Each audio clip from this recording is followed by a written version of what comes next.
it. I'm late, but I made it. But I have a good reason. They are building a house next door, and it is incredibly loud. So hopefully it won't be too loud, but if it gets to be too loud, put a one or something in the chat. Let me know. And we just might have to continue this another day. Maybe I might have to do these in the mornings, y'all, for real. That way the builders aren't in the way and my kids aren't in the way. But today is Saturday. It is also Veterans Day. So shout out to all of our veterans. We thank you for your service. Some of you do know that I come from a long line of veterans, Marine Corps, and they take that seriously. And happy birthday to all the Marines. It was the Marine Corps 248th birthday yesterday. The 10th. And we appreciate everyone's service. Okay, I apologize for all the different time changes. My son had community service with veterans, and the times kept changing. And then I had to wait about 10 minutes for these people who are working on this house. They're building a house to let the noise level go down, but it wasn't going down. So I'm like, it is what it is. We are here. All right. As you come on in, you know how we like to do. Let us know where you're coming from and what part of the world, the galaxy, dimensions, whether you're on the third dimension, the fourth dimension, wherever you are. And we also like to start off with small wins. So as you guys come in, this might be a short live because I don't know if you can hear it. I can hear all that noise. So we're going to work through that. We are talking about third grade math curriculum. I didn't say third grade in all of my thumbnails because I wasn't sure, but it looks like I'm going to have to divide this math curriculum up into a series. I'll do grade levels, and within each grade level, I'll hit on a number of different math curricula in that grade level. Okay. If you can hear me, see me well, please put a 1 in the chat, because the way my morning and day's been going, I need to have confirmation that something's going right. All right. Steph from Dallas. Thank you. So small wins. I'm going to start with me. A very recent small win. Wait, hold on. I got stuff that's messing up the green screen. Okay. Well, no, that didn't work. All right. I'll just do that. My small win. I was going to cancel this live. I really was. I had so many interruptions. One child just decided he was too sick to go to football training, and he never misses football training. And he needed some elderberry syrup that I made. Oh, honey, I was not going to do it. And something said, you know what? You show up when you're sick, when you're tired, when you're unprepared, whatever, but you still show up. So shout out to me for not quitting on y'all. All right. If anyone else has any wins, come on in. And you can't hear? Oh, you can't hear the background noise. Oh, thank you. Because I do have my fan on. I was hoping it would drown out the noise of all the demolition going on. So good. Okay, so we can be great today. We've got Steph from Dallas, a fellow Texas sister. Me and 4 from Ohio, and I'm teaching a third grader. Me and 4, this video is for you. Okay, everyone can hear. Jessica says, "Hey, hope all is well. My kiddo is 5th grade now and made all A's honor on." Can I talk? And made all A's honor roll, and she was chosen to sing yesterday at the Veterans Day program, the Star Spangled Banner. Recent small wins for us. No, those are huge wins. That is wonderful, Jessica. Give your baby girl a hug and a kiss from her. Just grab her while she's walking by. Just grab her and give her a hug and a kiss. And she's like, "What's that for, Mom?" Because you got people all around the world watching you and cheering you on. Let her know. That's a good life lesson to let your kids know. People are always watching. You just don't know. Okay. We're going to jump right into this. Y'all, I'm trying to figure out how, it's a lot of information to dissect, and this video is probably going to evolve into a series. I mean, it has to, because I just decided, okay, well, let's just dissect 3 curricula, okay? And then when I was going through all the key concepts, features, challenges, common problems, pitfalls, teacher involvement, learning styles, for all of this, I was like, oh my gosh, I'm going to overwhelm people. So what I have here on my desk, I have, let me just show you, okay? And this was my initial thought, and this might evolve, okay? I was going to tackle, if it looks kind of crazy, it's because there's something green on the book, because I have a green screen. So anything green is going to look invisible. But we're going to talk about Math Mammoth. Now, this is not going to be a review, guys, because reviews are more in depth, and I would have to do one curriculum at a time. Now, if that's what you want, we can do that. We're going to be talking about Saxon Math. Well, this is the curriculum that I brought out. And by the way, I'll alternate between curriculum and curricula, because we're so used to just saying curriculum. Primary mathematics. This is, I have the standards edition, which I used. And then I have the Common Core edition, which I did not use, but I bought so I can look at it. And then I have the US edition. And that can be a separate video where I compare the 3 different versions of primary mathematics, Common Core, Standard, and the US edition. And then Beast Academy, which is one of my personal favorites. Okay, I'm just trying to pull because it was at the very bottom. And this is all green, so it's going to look invisible to you. So that's a lot. That's a lot to cover. Oh, and then Math UC. So what I think I might do, because I didn't get my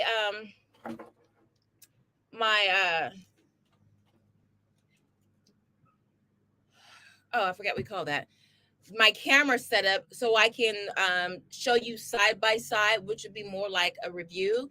We'll talk about it. I'll go over those key concepts, and then you guys can jump in about, what you might think are ideal fits. Who is this for? Who is this really not for? How much does this stuff cost? Which kind of goes into a review. But I just want to get the ball rolling and talking, just because we've got a lot here, and I don't want this to be a 3-hour live, okay? Because I got time today, because I'm done with the kids, except for the one that's acting all sick. No, he is sick, but see, we slacked on our daily work due to having a busy schedule, but we will get reading and vocabulary in every day. You know what? Oh my gosh, me and 4. I actually recorded the video and I didn't upload it because something was kind of showing through my shirt. I didn't even notice it until I did the playback. But I did, in this, I think I titled it How to Salvage, not just, well, this is the gist of it, how to salvage a bad week. Usually, we'll have like a bad day here or there, but you've had a bad week. Maybe you didn't get a lot of stuff done, or the stuff you got done was horrible. It was tears. It was yelling. It was, you were just flying by, white gripping, bare knuckle white gripping. And you got to recover from that. And so I was talking about, how do you, recover when you're having those kinds of days or weeks? So I'm so glad you said that, because that was a video I have to re-record. But the good thing is you still got something done. And one things I always recommend when you're having a bad day, a bad week, whatever, is just read. Just read something, which is why you want to have an arsenal of books or videos, whether it's on YouTube, on Netflix or Amazon, whatever platform you use. Those are your get out of jail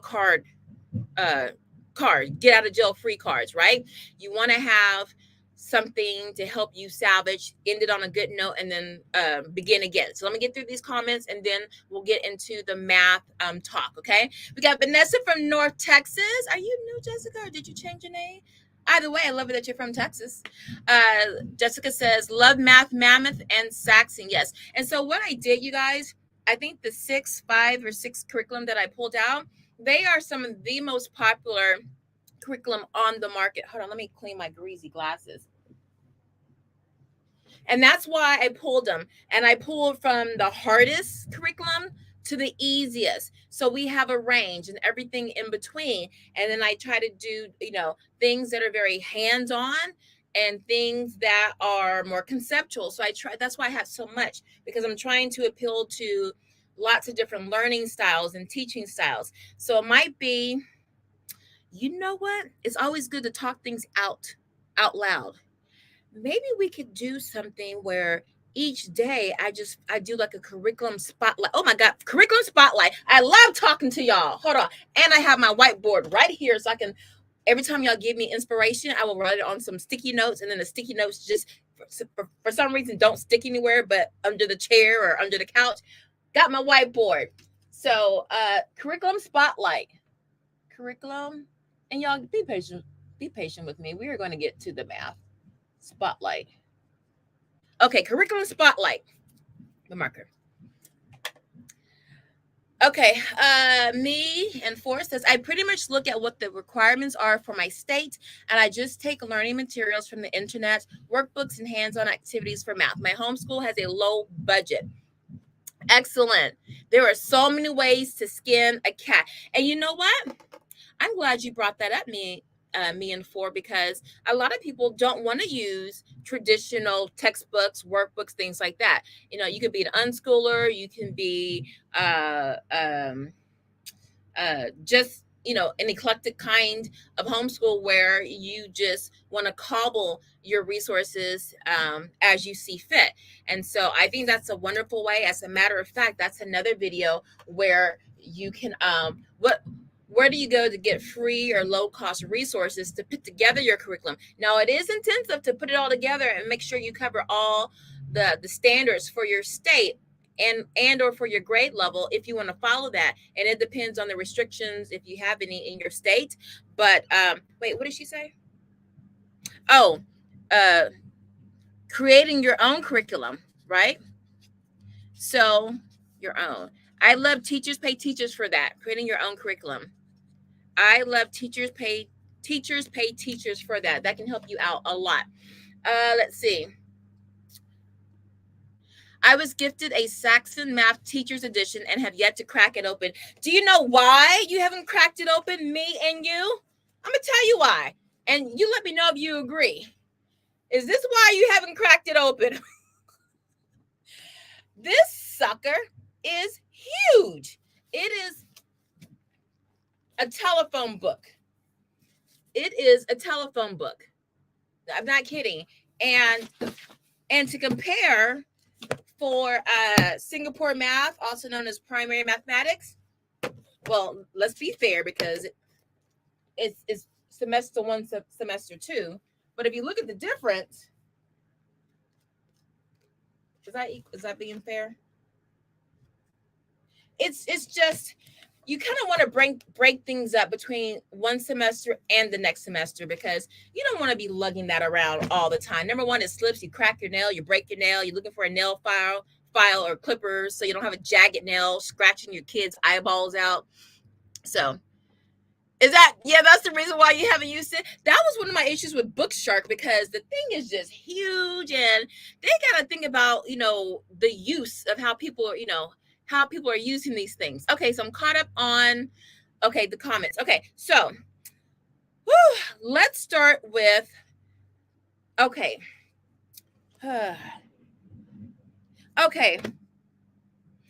This is what I have.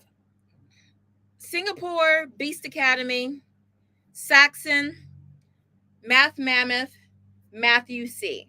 So I got 5. Let's just start with 3. Let's just go over 3. What are the top 3 that you want to talk about? Let me put it up here in a comment section. Okay, y'all. I should have had this prepared. I wasn't really sure where I wanted to go with this. Okay, so we got Singapore math, And if you have any questions, if you're considering this, that's stuff that I would like to know, because I can give you the gritty on that. Primary mathematics. Oh, no, I don't want to do that. No, hide. No, hide. Primary mathematics. Singapore, wait, no, I said Singapore. Beast Academy. And let's see, what did I say? Math Mammoth. I think I want to start with those three. Okay. So I'm going to have you guys vote. Saxon, sorry. And then Matthew C. All right. So, show. Oh, I didn't know I can do a double on here now. Okay. Hold on, let me hide this. So let's take a quick poll. I'm going to take the top 3 curriculum: Singapore, Beast Academy, Math Mammoth, Saxon, and then Matthew C. So that's 5. Okay. And then we can get going. While you guys are, so just type in which one you want to see, and then I'll look at the comments. Okay. Okay. Have you used Singapore Math Dimensions? Yes, but 4th grade and up. So I do have 2 videos on Singapore, but they're like from Singapore to, and then a comparison.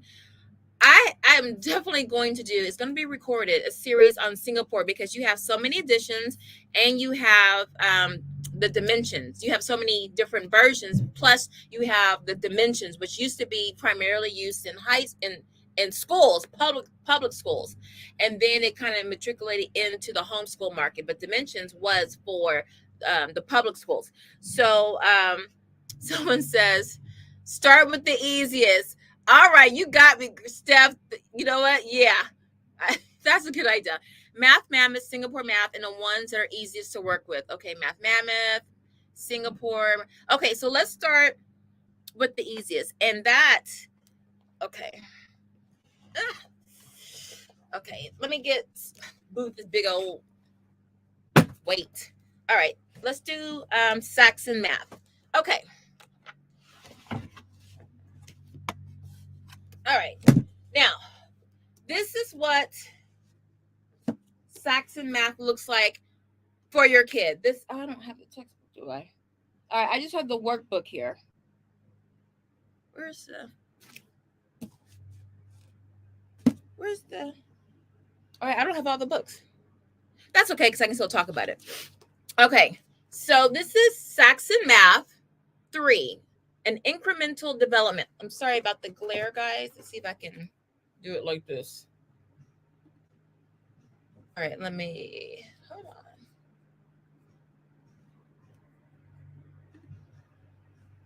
Oh my goodness, I can't get these off the screen.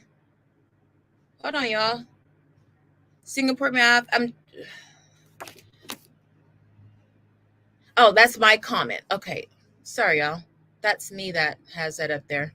I thought it was someone else. Okay. I'm getting it together. All right. So Saxon Math. Larson. Okay. It's the blue book, the dark blue book. Okay. Now, what you want to know, Nikki, why is that the easiest one? Hold on. I'm going to put this on mute. Why is Saxon the easiest? Well, here's the thing. Number one, it's the approach of how they introduce math, okay, that makes it one of the easiest. And it's the number of concepts that are covered. And there's kind of like a repetitiveness, because it's really trying to drill in what, the concepts that you're working on. So it's like, it's tried and true. If you want to get the basics down, that's the point. It's not trying to be anything extra. It's not assuming anything where you want to go with your math career. It's just like, we're going to get the basics down. You're going to know it. And then where you want to go with that is on you. Okay. So now with math, hold on. With Saxon Math, okay, One of the key concepts I think that people really like is that it is very incremental. Okay. What do I mean by incremental? Well, let me show you. Now, incremental, hold on, y'all. I got notes in here. Let me make sure I didn't scribble anything like my social security or something. So, by incremental, okay, I think we're good here. We're talking about constant review and practice. You go a little bit at a time, then you review. Practice a little bit at a time, stop, drop, review. Okay, which I think is a wonderful thing to make sure your child is getting the concept. Okay, so let me show you. All right, now a lot of parents like that because number one, it's easy for them to teach.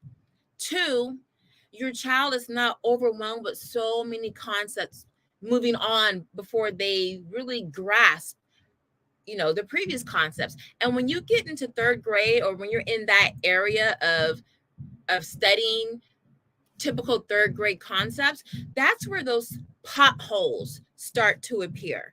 And that's when you start to test your mathematical foundation. It really starts in third grade. That's when it starts really, that's when the potholes start to emerge, right? So with Saxon, you can make sure without ego, oh, my child's doing this, my child's doing that. No, my child has basic foundation, okay? It's like, quick example, take a basketball team in real life. Kenny Smith, he used to play for the Houston Rockets, two-time NBA champion. He said this about 15 years ago. He said when he was playing ball, he was on a team. I think it was him, or he was talking about somebody, but stay with me. There was a team and they had all these superstars, all these kids, they looked like titans. They were big and huge, and they just had talent, raw, natural talent. And they went to this private school to play. And the kids, little white kids, little rich white kids, smaller, shorter, didn't have all that, that just power and just a lot of innate talent. But their fundamentals were superior. They kicked that team, which was like number one in the county or in their division or in their region, kicked their butts. And the kids, that were coming in, they were like, oh my gosh, we're going to just dominate. They were just gobsmacked, just like, I can't believe these little kids are whipping our butts. Because the big kids, because they were real big or they could do this and that, just naturally, they didn't feel they had to learn the basics of how to really shoot a free throw. They didn't have to learn the basics of how to pass. So all these things that when you don't know how to do it, all those little mistakes you keep making because you don't know how to do it, they keep compounding all throughout the game because you have all these missed opportunities. And then by the time the end of the game is, you had 200 missed opportunities from not knowing your fundamentals, relying on the showy stuff, the stuff that you don't have to practice for. So Saxon math is the fundamental private school kids. They are solid in their fundamentals, okay? And that's something to brag upon, okay? So if someone say, oh, we do Beast Academy, we do Singapore, and my child's solid in his foundation. So that's just one of my little pet peeves, because I know people, they always want to compare and everything. Okay, so Saxon math. Now, it is comprehensive, y'all. I mean, there's like 140 lessons. It's comprehension. It's comprehensive. I'm trying to show y'all the table of contents so y'all can see. And it covers all your third grade topics, okay? And it really focuses on repetitive practice. Let me tell you, okay, I did a study. I have a master's in curriculum development and course design. And when you look at the Scandinavian countries, which lead everybody in math, used to be Singapore, and then your Asian countries, what you will see, they repeat. Beast Academy, the hardest curriculum on the planet. They cover, just throwing it off, not off the top of my head, say they cover 7 topics. And all those 7 topics, they'll do multiplication, in each of those 7 topics. So it's on the slide kind of repetitive because you'll do multiplication with the with fractions, multiplication with ratios, multiplication. So you do it over and over and over again. So there's something to be said about the repetitive nature, which really helps to instill concepts in you. So this is why this is such a wonderful choice. Let me turn the page for getting your child to grasp these concepts, especially in 3rd grade. Okay. Now you see it's a traditional, textbook format versus something like a Life of Fred or a Mequon or a Beast Academy, because Beast Academy is a comic book. So this is traditional. Okay. This is all traditional. It's straightforward. There's no frills. I just want you to see the table of contents, right? Okay. This is a drill book. This is a drill book. Okay. Any questions so far? Okay. Let's see. Why do you think Saxon math is so popular? I don't know when you ask that. Number one, compared to Beast, Singapore, those courses, Singapore, it's a different conceptual way of teaching math. Nothing that we've ever really done in America. You kind of got to teach yourself a little bit because you're using all these rods, these manipulatives, and it's a little teacher intensive. And sometimes parents are just like, you know what? Let me do something that's kind of familiar with what I grew up with, and we can go for there. So the entry, the onboarding for Saxon math is a lot easier than a Singapore or a Beast, even though Beast is, where did I put it? It's a comic book, and you're thinking, oh, that'll be easy. That's so cute. That's Beast Academy. It looks innocent, right? But Beast Academy covers 2 to 3 grade levels above what the intended grade level is. This is supposed to be grade 3. You'll get stuff 4th, 5th, and 6th grade in there. You'll even get some collegiate kind of word problems. So it ramps up. But for this is something that's familiar, and it's here. Let's look at a lesson. Okay. Now, the one thing I would say as a drawback with Saxon math, if your child has has sensory issues, especially visual sensory issues, I mean, they can overload quickly. Saxon might be an overload for them because it's a lot of text. It's a lot of text. So, okay, let me show you the lesson. See, I don't like that they break, well, hold on. This book is so heavy. Let me go to like a new chapter. Okay. So, all right. Here we go. So it's a lot of text. It's black and white, right? And by the way, I never really used the calendar. So the meeting book, which I think I have over here. I never used that. And I only use this kind of briefly. But you see, there's like no graphs, no pictures, no nothing to break up the text. Now, for me, coming from a curriculum design standpoint, universal principles of design, that's going to wear down your eyes. Okay. Visually, it will visually tire your eyes out. You'll have visual fatigue. It's a lot to process. Okay. Now, this is the teacher book, right? But even if you go into the workbook where you're doing the work, now you get a little bit more pictures, right? But for a number of kiddos, it could seem like Kumon, right? Because it is repetitive. You see? And so what I would do if I had a kid who was you say turn to page 75 and they turn to this and they're like, their eyes glaze over.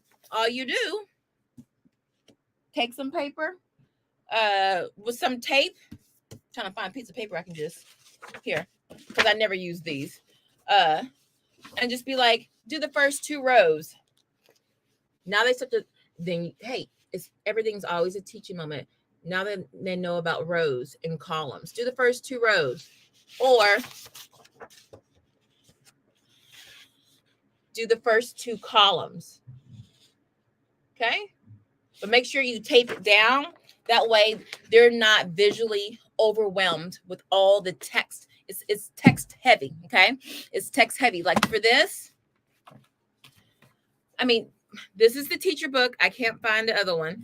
But even for me as a teacher, if I'm trying to grab this so I can get ready to teach, I'm like, oh my gosh, all this reading I got to do, okay? I want, something that gets straight to the point. So heavy emphasis on review and practice, which is not a bad thing, but because you want mastery in this, especially starting in 3rd grade. Okay. Can your child work on this independently? I wouldn't in the beginning, until you start to give your child a little assessment. Now, don't be scared about assessments. You want to see where your child is, especially in math, because at this early stage, it's really easy for you to fill in those gaps or to supplement areas of weakness. Okay. So what I do like about curriculum that has reviews and it spirals, meaning it goes back to what you learned, and you're learning something in topic 10, and then they bring up something from topic 5 or 7 or something like that, to make sure you're not just learning and forgetting it. So I love that. You just want to make sure that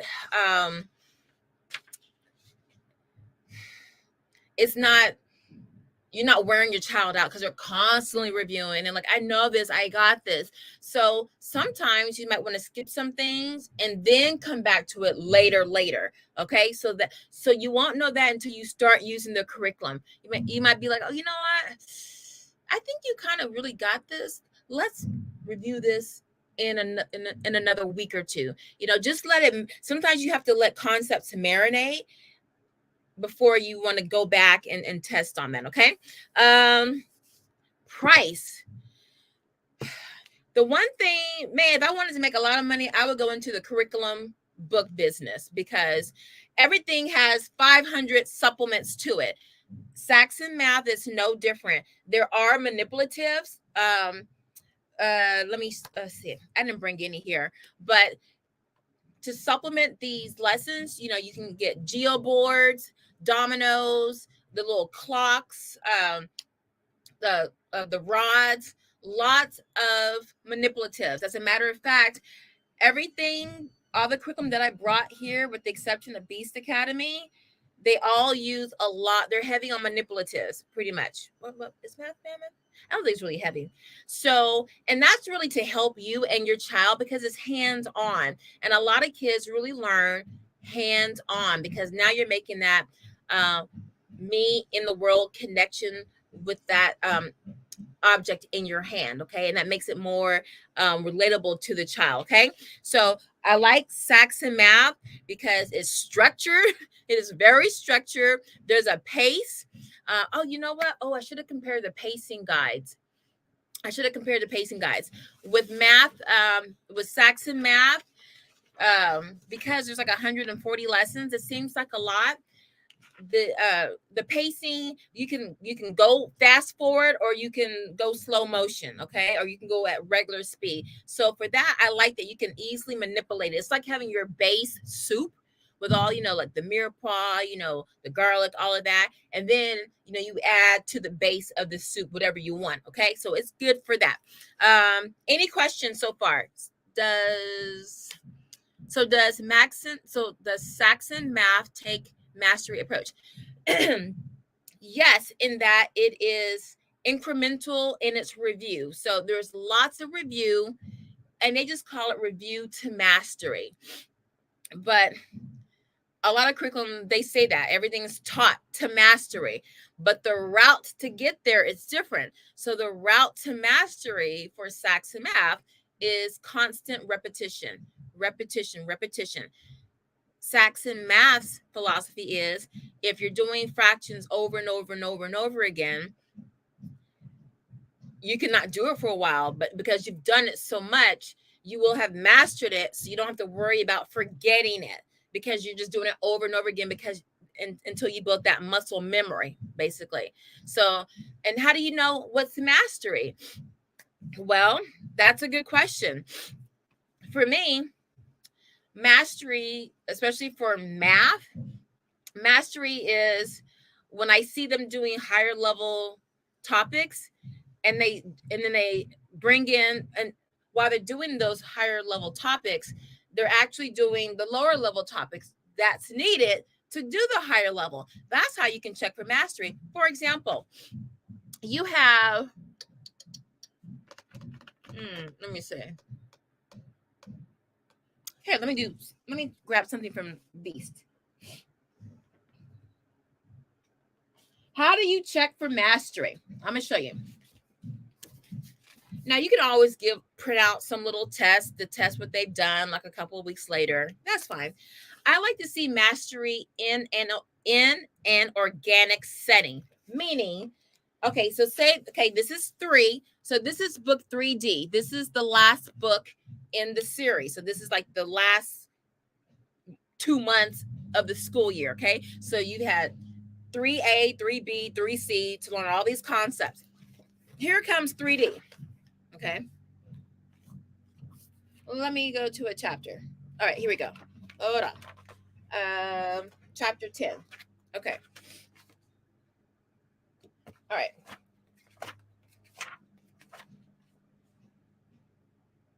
Okay, so here they're talking about unit fractions. It's 2 things going on. You're talking about fractions.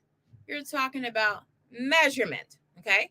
Now, throughout the school year, you learned about fractions and you learned about measurement, okay? Because usually measurement is taught toward the end of the school year, right? Now they're taking those 2 concepts and applying it. So fractions you did at the beginning of the year. Measurement is toward the end of the year, okay? This is why it's unit fractions. So if you're going through these problems, now measurement might be kind of new to you, but fractions shouldn't be. So when you're doing this, I'm looking to see how shaky you are with your fractions, with adding, subtracting, multiplying, and dividing. But I'm not just giving you a piece of paper where I'm telling you to add, subtract, divide, and multiply fractions. I'm giving you something totally different. So where you can use the fractions like in another way, okay?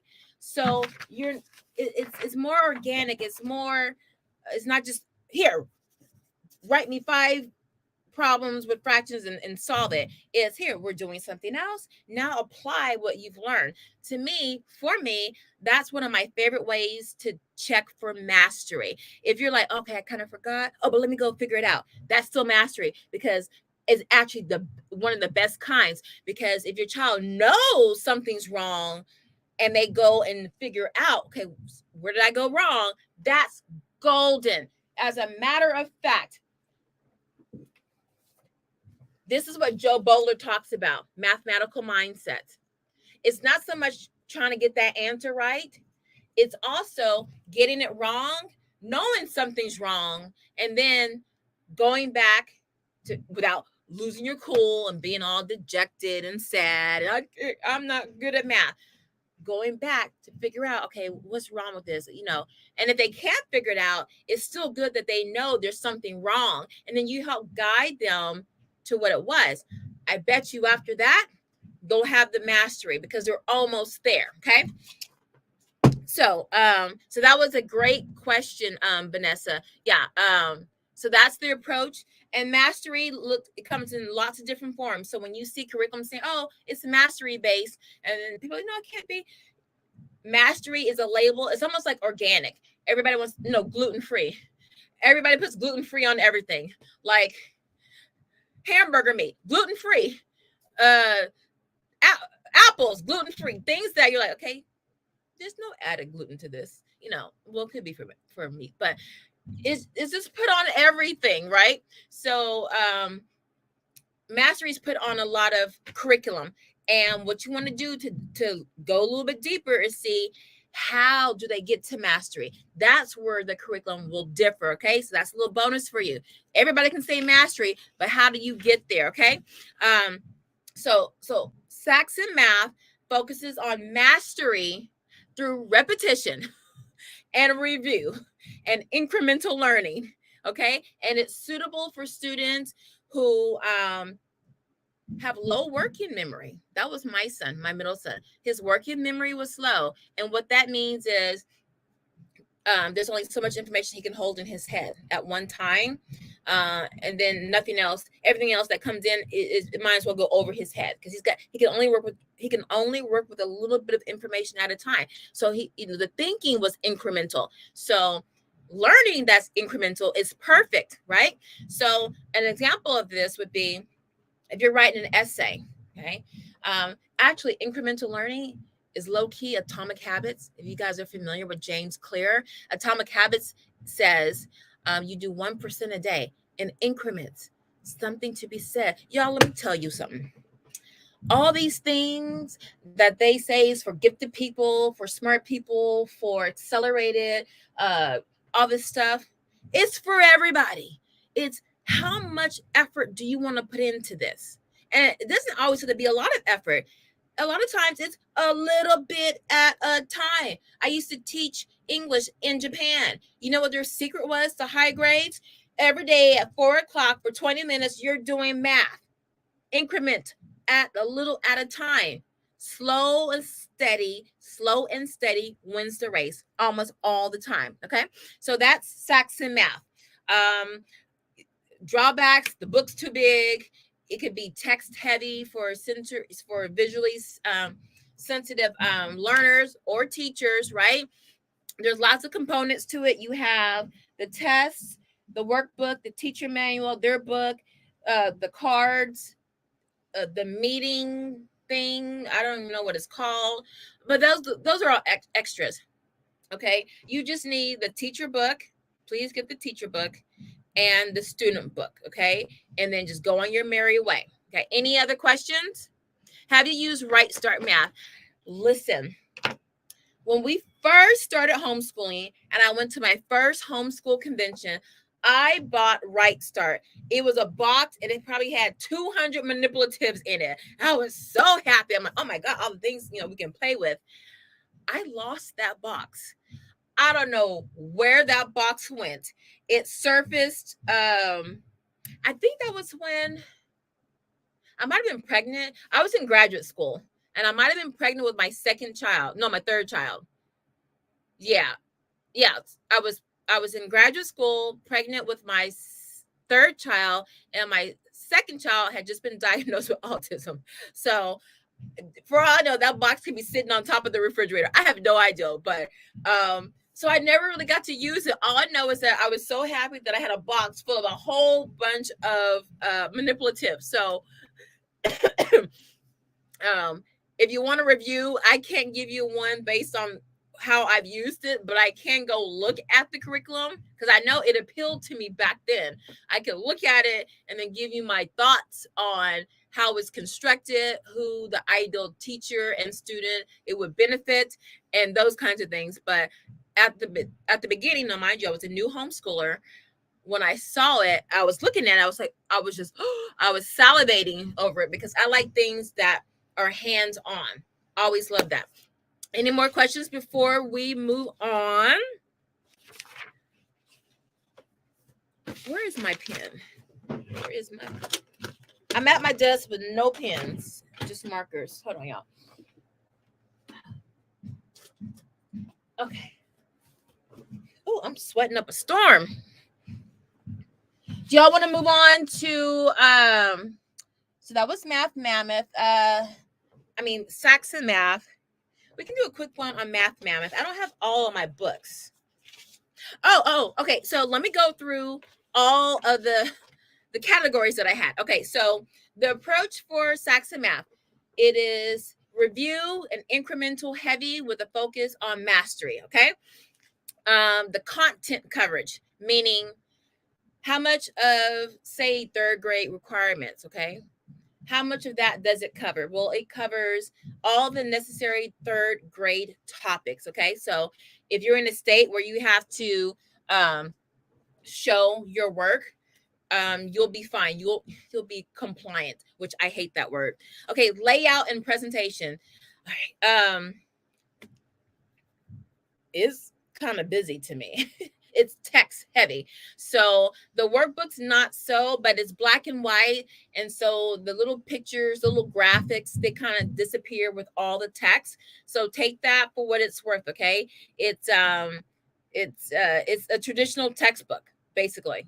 So that's how it looks. So when you're doing a lot of practice over and over and over again, I think the thinking is if there are no distractions, you can just focus on the review, doing it over and over again. So that's the reason.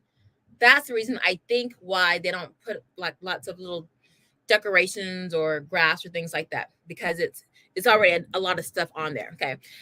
Practice and review. It has very heavy emphasis on review. We talked about that.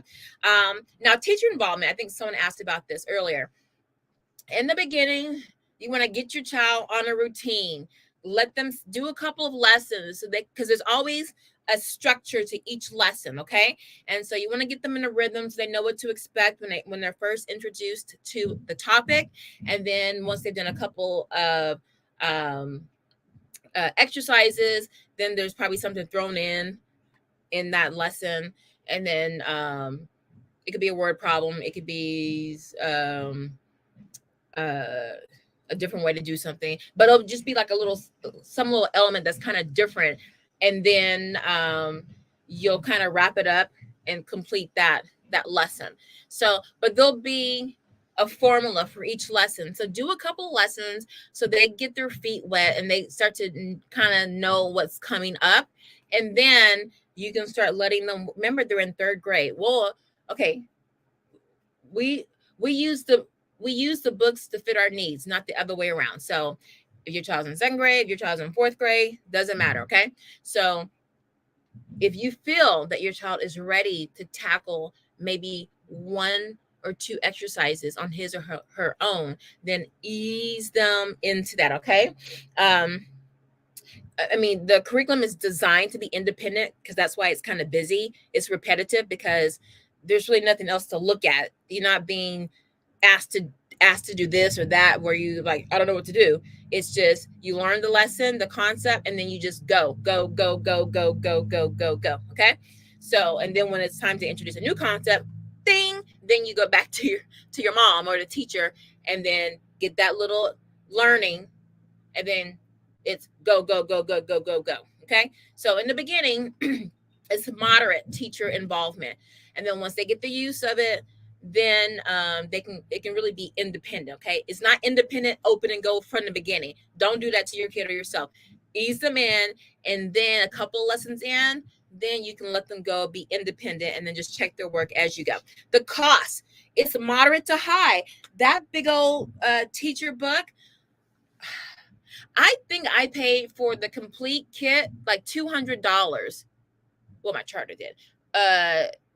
It might have been $250. I don't know. That was for everything, which you do not need. I would say go on to eBay or Facebook groups, the homeschool swap and sales, used curriculum marketplace. Definitely don't buy it new. Go buy it used. Okay. Buy it used. Definitely. Okay. Flexibility. Okay. Now we talked about it's 140 lessons, and it is boom. It's the same because it's review, structure. So there's a pace to it. Remember I said it's flexible. You can fast forward through things. You can slow it down. Okay. So that's the beauty of it because it's all really the same. So, if your child is flying through long division or fractions, you don't have to do all the repetitiveness because remember, it's mastery. So they'll get a chance to show what they remembered further down the line. Okay. So if your child needs more time, they have lots of time to keep going over and over and over until they get it. Okay. Now, I do have a supplement. I didn't bring it. It is the keys to. I love this series. It's not like a math curriculum per se. It's a good supplement. And I use this for Beast Academy, for Singapore. It is amazing. And I am going to do a video on that. I think I did Keys to video. That is phenomenal. So if you're finding that your child's not grasping a concept, you pull that bad boy out. If you feel like your child has got it, but they still need to be challenged, because this is not a challenging curriculum. This is, you just gonna learn the basics and then see you later, cadet. If you want more of a challenge, you like that they're getting their foundation set, but if you want more of a challenge, the Keys to is something great. I need to do math supplements to help or to enhance. Well, math supplements to enhance and to intervene. Let's say that. Okay. Any questions so far? Okay. So, okay. And then, I think that's it. Okay. So hold on. As I wrote notes down, I want to make sure the main thing I wanted to talk about were challenges that you'll hit. Like, definitely, because I use Beast and Singapore the most, so I saw all the challenges. Like, certain topics I knew they were kind of weak, or this one was better. So we went back and forth between two curriculum. Okay, that's definitely something I recommend. You might find that one curriculum teaches fractions better than the other, and another curriculum teaches division better than the other. Okay, so you can, like, and it's not like you have to buy the whole curriculum. A lot of times you can just get one little book, or you can find stuff online from other people. So that's a story for another day, and how you can do that. Okay. Okay, so drawbacks. So I talked about the size, the cost, the rigidity of it. Okay, because it is structured. If you have a child who is, laissez-faire, they just need, their learning is different, where just the repetitiveness just doesn't work well for them. And how would you notice that? Well, it's, they start to complain again. Oh my God, I keep doing this over and over. When they start to feel that, and they need, or you're feeling that they want to do more, or can we go to the next topic? Things like that. Then that's when you want to introduce the supplements, the enhancement. So it's good as a base soup, like I told you, but in that base soup, it's still rigid. It's still repeat. Okay. So you'll just have to come in and customize, level it up or bring it down. Okay. Because this part is not changing. It's not moving. All right. Let's see. Let's move on to Singapore, or, here.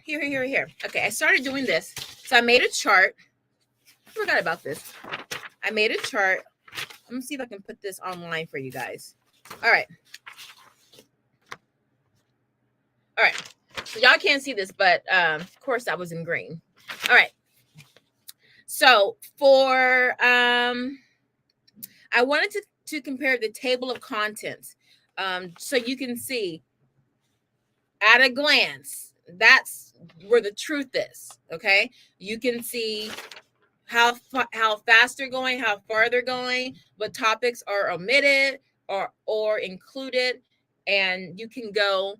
Oh, we're almost an hour in, and we've only talked about Saxon math. Okay, guys, I had to get going. Let's go to Beast. Let's just go to Beast. Unless you guys want to talk about something else. Okay, I've decided that I'm just going to do a single curriculum review. It'll just be a spotlight. That way I can go in depth. You guys, if you're using that, you can come on in and we can do a walkthrough. Yeah, we do a walkthrough. I'll answer questions, and then I'll talk about pitfalls. I'll talk about ways how to supplement with that curriculum. And I'll talk about, I'll talk about pacing guides, like, if you want to do it 5 days a week versus 4 days a week.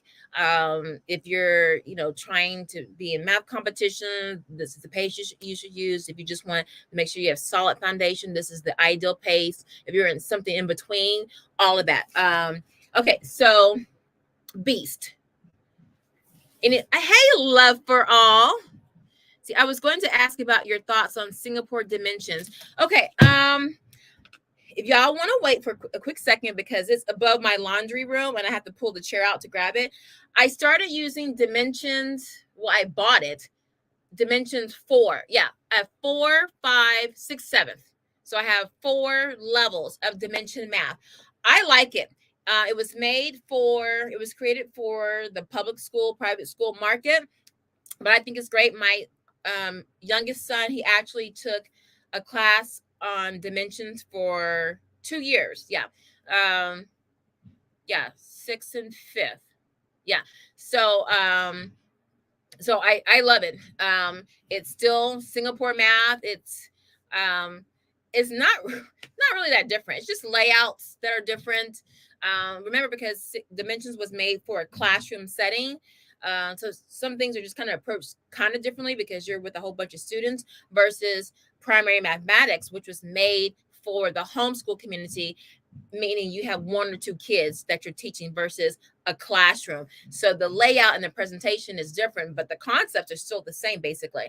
Now, Singapore primary mathematics stops at level 6 or 6th grade. Dimensions is 6th, 7th, 8th, right? What people will do if they use Singapore primary mathematics, they'll go to 5th, and then for 6th, they'll transition to dimensions. Okay, so there's going to be a whole video on that. There is a little kind of bumbling kind of way to transition to dimensions in middle school, because if you do primary in 6th grade, you have to find something else to use before you go into the dimensions. And I'll have to explain that later because we that was some issue that we were going to have to deal with. But dimensions is great. It's not different than primary mathematics, really. It's not. But if you want, I'll go grab the dimensions. Is it advanced? My daughter is not good at math and hates it. Then I would not use Singapore. Okay, here's the thing. Singapore, because it's a conceptual based math program, you don't just jump right into it. You have to kind of set the thinking, the mindset is totally different. Okay, so Singapore math, let's talk about Singapore math. It's based on what's called CPA, concrete, pictorial, abstract, concept. What does that mean? Concrete, okay? That means if I'm teaching you about juice, okay, you're going to use juice, or you're going to use something that's concrete, some kind of manipulative, okay?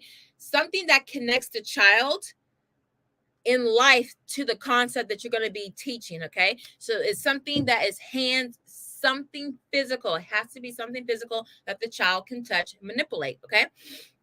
Once they played around with that, say they're learning about, they're going to be learning about addition. Well, they'll start with apples, counting apples. Well, they're going to have apples. They're going to have, or something that represents apples, but in a physical form, okay?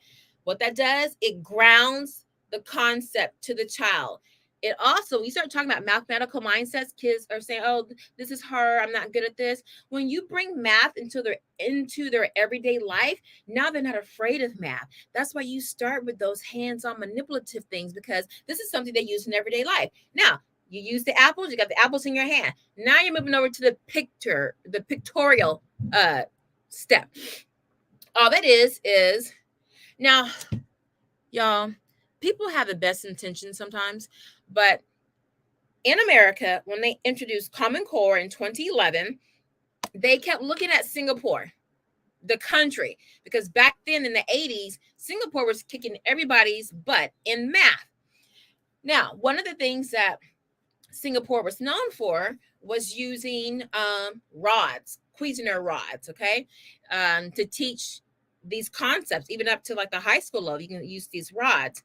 And what you would do, make representations using the rods. After you use them in your hands, you would transfer that onto paper. And they saw that was how kids excel, because now that they have the concrete example, it was easy to draw the picture. Okay. But they only use it with rods.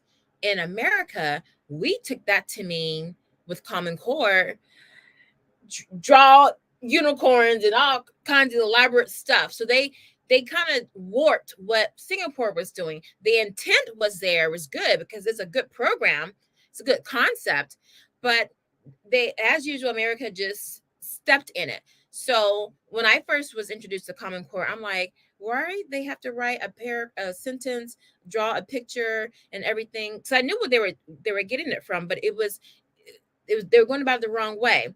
So once your child learns, okay, I have 2 apples, pretend I have 2 apples. Okay. You're playing around with apples. Hey, how many apples do you have in your left hand? 1. How many do you have in this hand? 1. If you put your hands together, how many apples do you have? Oh, 1, 2. Oh, 2. Okay. So you play around with that. Now it's coming to the paper time. And let me show you. I need to keep blank paper here. Paper time. And you're like, okay, draw 1 apple. Doesn't matter how it looks. Draw another apple. And you start to play around with it. All right. How many apples? If I put this apple over here, do I still have 2 apples? Yes. If I put an apple here and an apple here, do I still have 2 apples?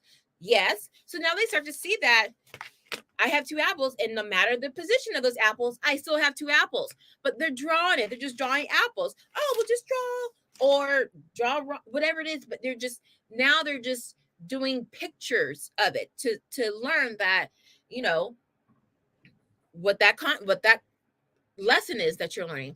Now, once they've drawn their apples and they realize that, you know, if the apples are stacked or they're side by side, you still have 2 apples, right? If you hide it like this, do you still have 2 apples? Yeah, it's just, you just hit your hand. Okay.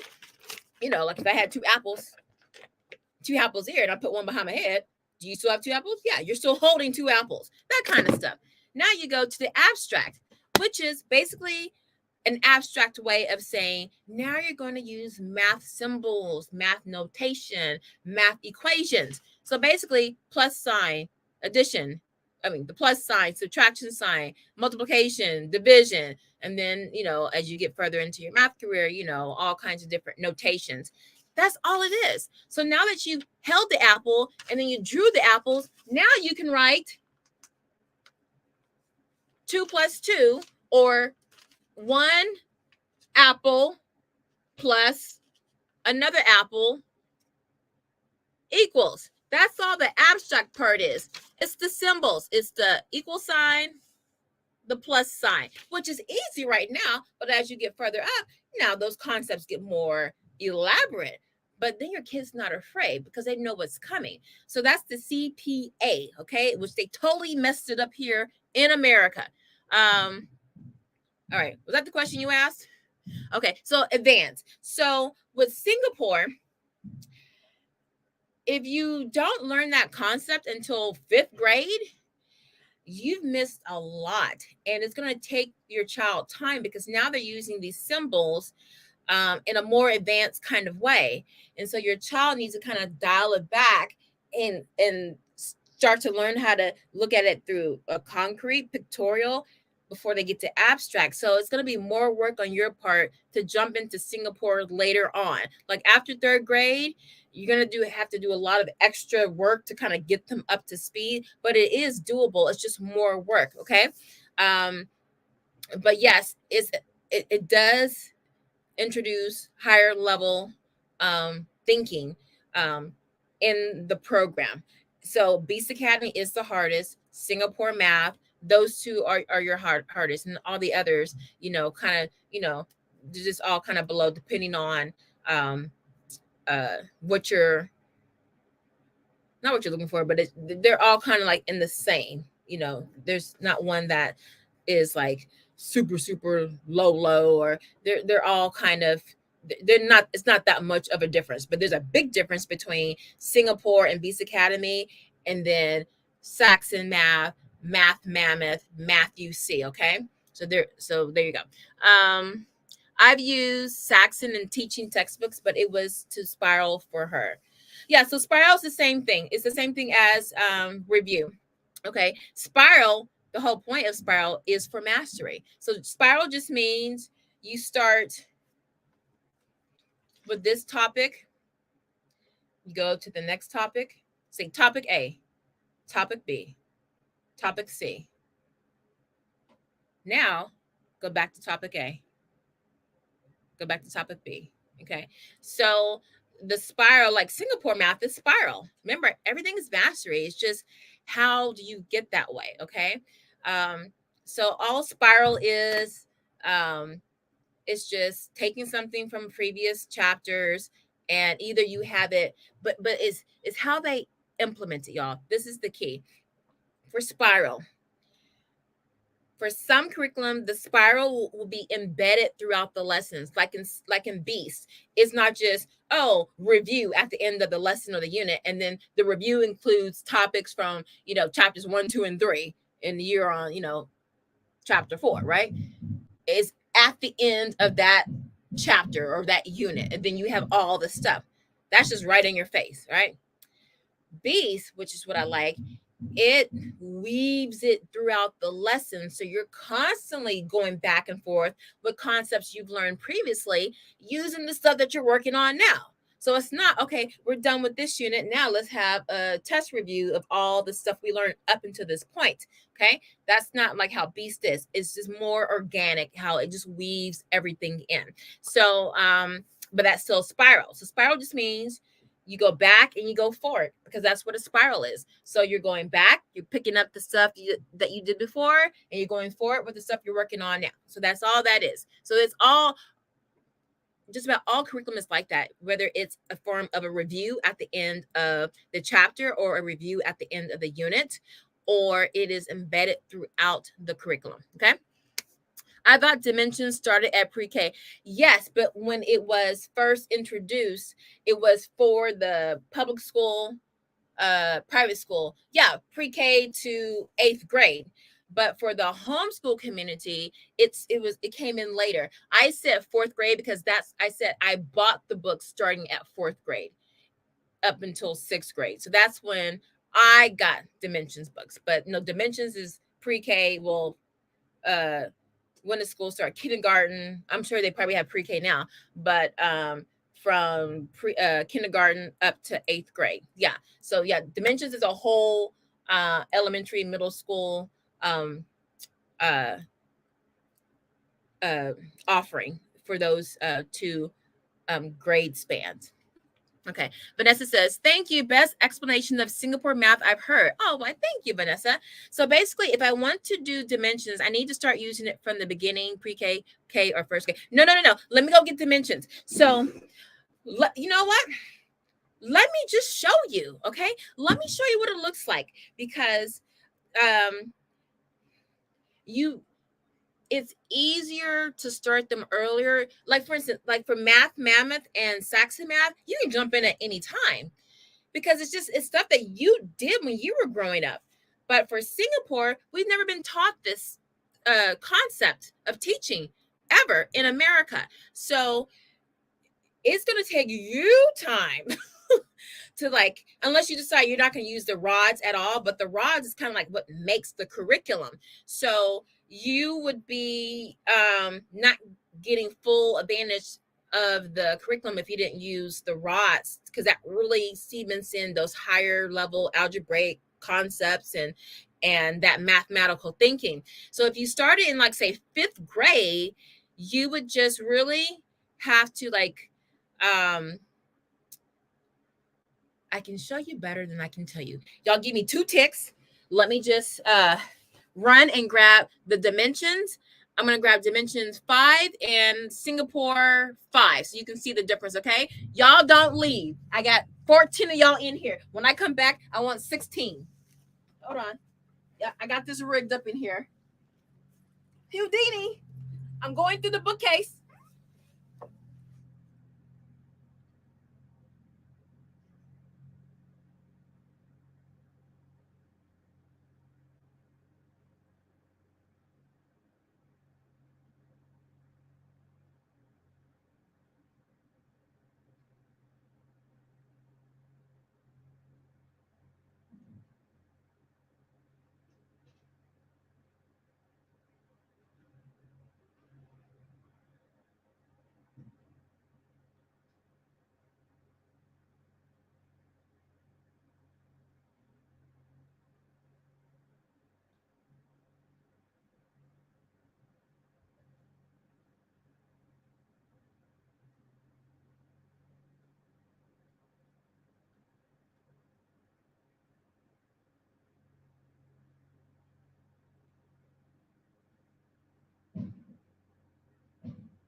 that tea work or is the elderberry?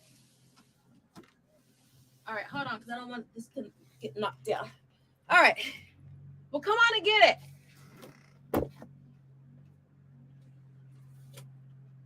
Hold on. My son needs his laptop because I took it. Come on, Nick. I'm live. Come on. Here. All right. Okay. Are we here? All right. Okay. Oh, we got more people. All right. Let's see. What did I do with the stuff I brought? Oh, all right, here. Okay. So, no, I have dimensions 4, but I just grabbed 5 because that was the closest one on the above the washing machine. All right. So, dimensions and Singapore. Okay. So, let me take those questions one at a time. Okay, let's see here. My daughter is in 5th. Okay, so this will work for you, love for all. Okay, so we're talking about the difference between dimensions, Singapore math, and primary mathematics. This is the standards edition, also Singapore math. Okay, and then the next question is, can I start it later? What is that going to look like? Okay, so now this is dimensions. Hold on, let me see if I got any. Oh, this is a workbook. Oh, I'm going to grab the textbook. All right. All right. Let's compare. Oh, I wish I had my webcam set up. All right. So this is dimensions is in my right hand. And then mathematics is in my left. All right, hold on. Let's just compare.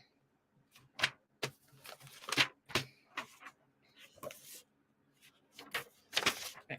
Off the bat. Okay. Well, the difference is, number one is color. All right, so this is dimensions. Okay.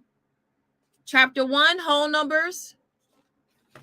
Now, this is dimensions 5. This is Singapore math 5. Singapore is yellow. Dimensions is white. All right. I might have to stand up for this. All right.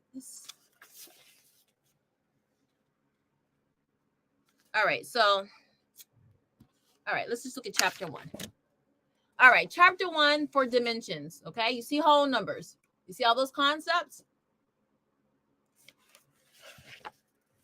Chapter 1 for primary mathematics, whole numbers. Got 6 concepts and then a review. Okay, that's your spiral. See if I can put them side by side. Okay. Hold on, let me grab some paper so y'all can really see.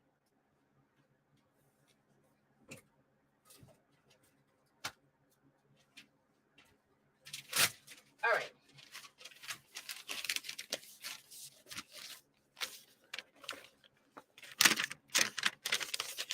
All right. This is bootleg, y'all, but we're going to get it. All right. Chapter 1. This is dimensions in white. And this is Singapore in yellow. I'm getting there, y'all. I'm getting there. Dang it. Y'all see? Y'all see the difference?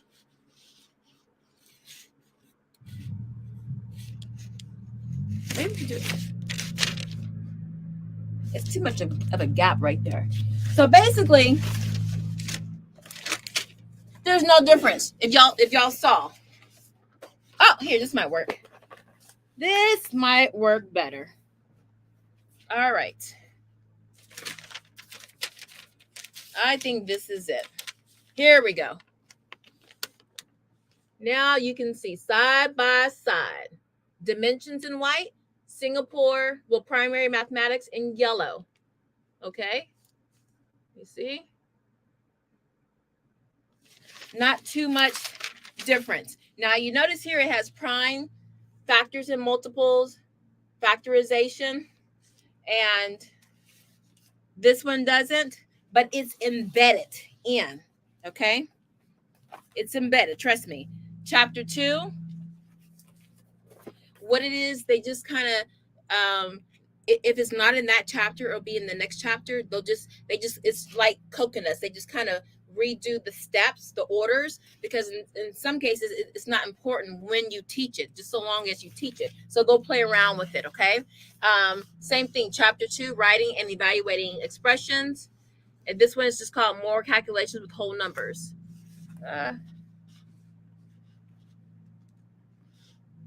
Y'all can't even see that, can you? You got the word problems. Actually, I take that back. This one is different. It's way different for chapter 2, which means, let's see, let's go to chapter 3. I'm going to have to eat my words, y'all. Okay, look. Now, they're still teaching the same concepts. They're just doing it in a different order. So chapter 2 was the calculations and expressions. Chapter 3 for dimensions is multiplication and division. But for primary mathematics, chapter 3 is fractions, okay? But chapter 4 is fractions in Singapore. It's just, and chapter 5 is fractions in dimensions. So they're just going out of order, okay? And if you notice, for dimensions, you have, let's see, multiplication and fractions.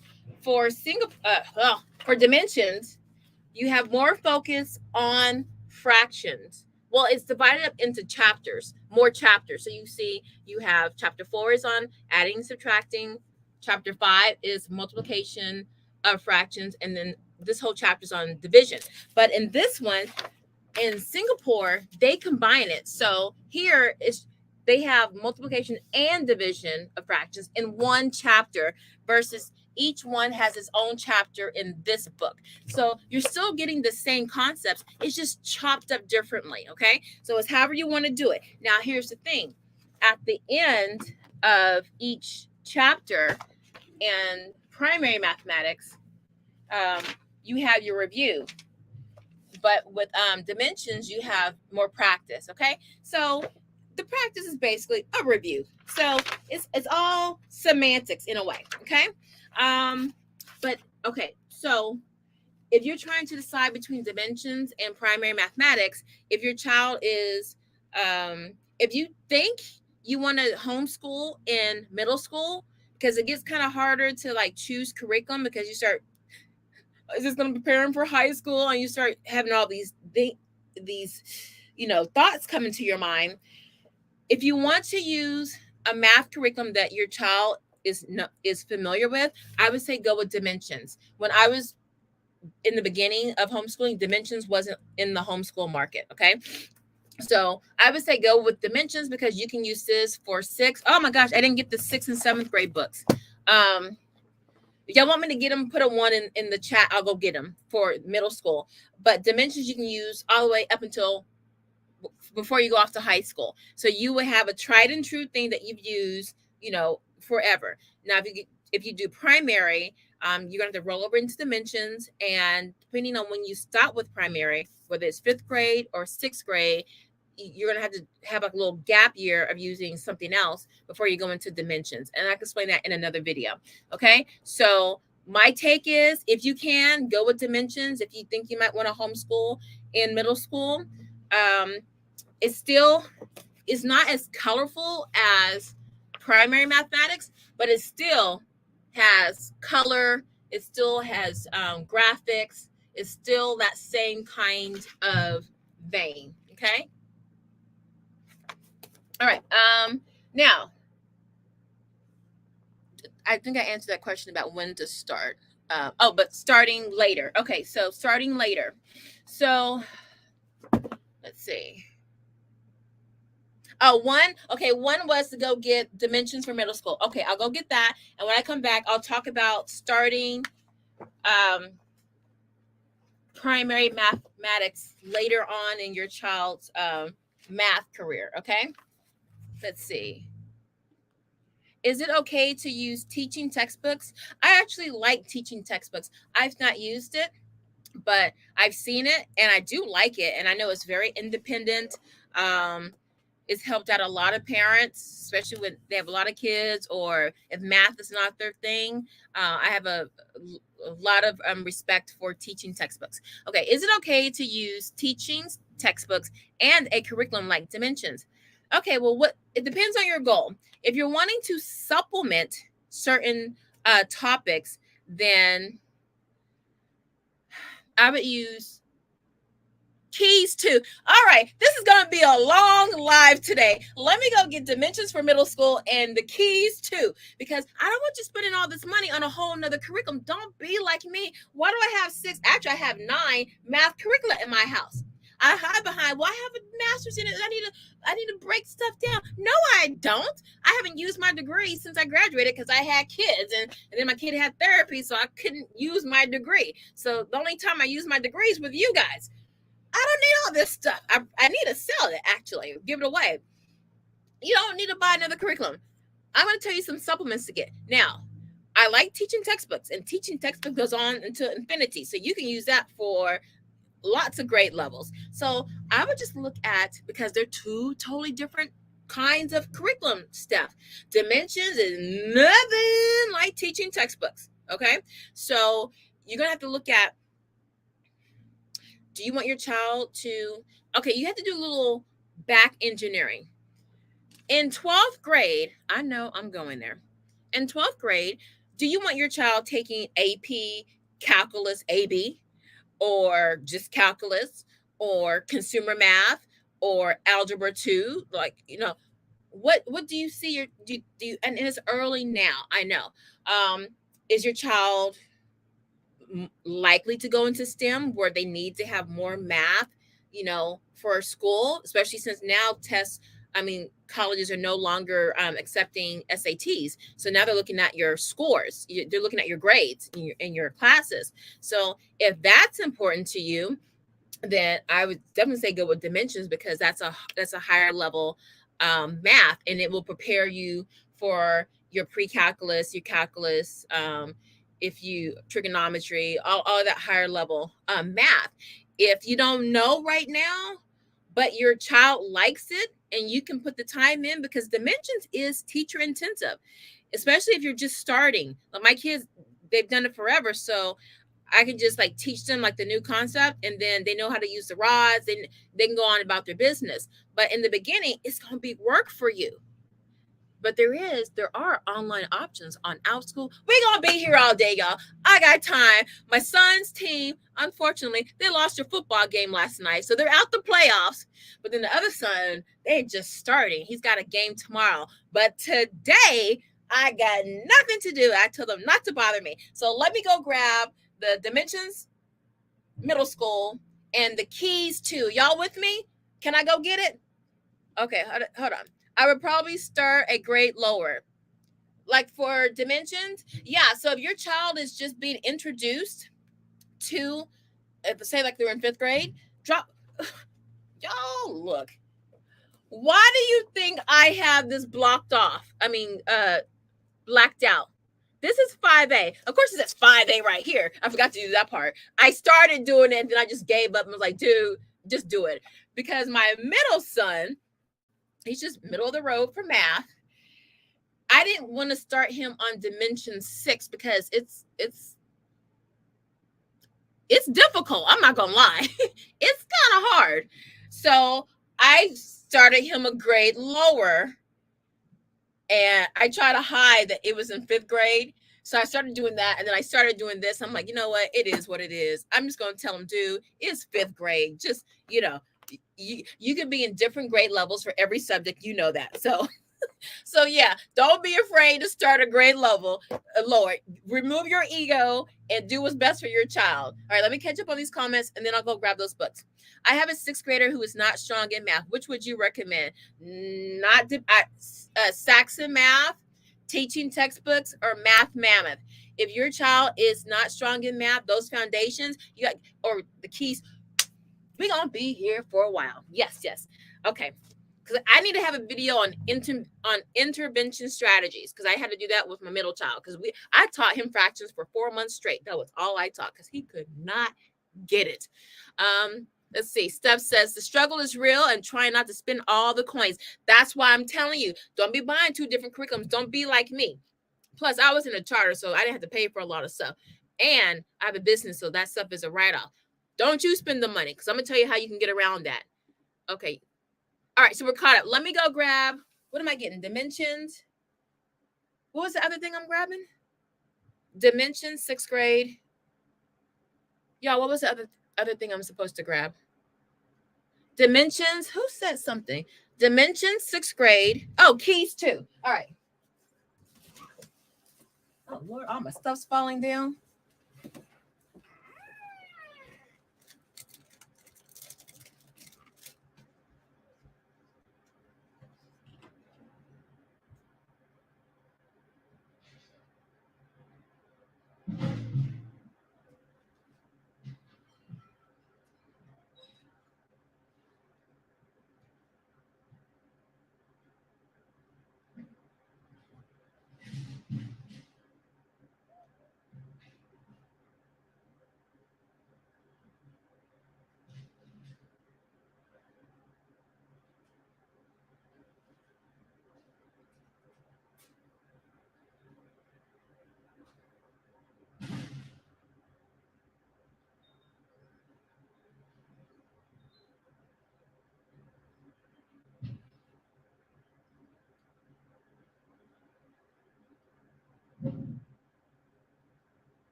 All right.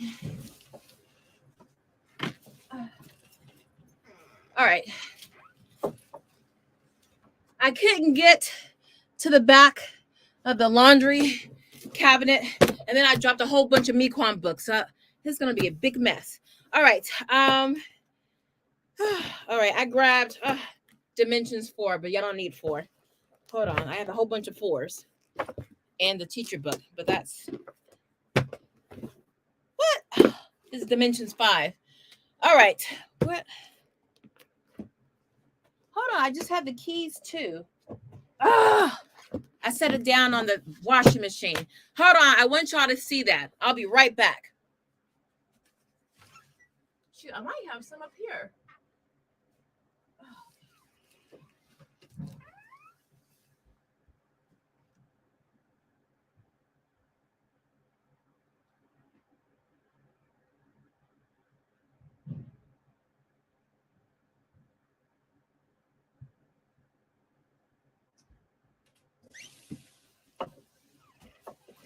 right, it's settled.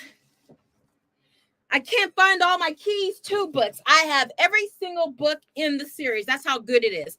But I just grabbed a couple that was on my son's bookcase. He's like, Mom, when are you going to get all this homeschool stuff out of here? I'm a junior. He's a junior in high school. He hasn't used these since elementary school.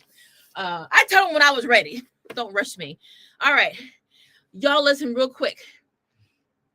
We're going to have to talk about this like almost every day. Now, if I can go live every day, 6 o'clock or 7 o'clock my time in the morning, Pacific time. I could do that regularly. No kids will be bothering me. No, nothing, because everybody's asleep in the world at 6 or 7. If that's too early for you, all right. But if you guys, I can only do it in the morning, because that way I know I can be on time with no distractions, nothing. If y'all are down for that, sorry for my Pacific Coast people. I could be here at 6:30, 7 o'clock, because I get up at 4:30.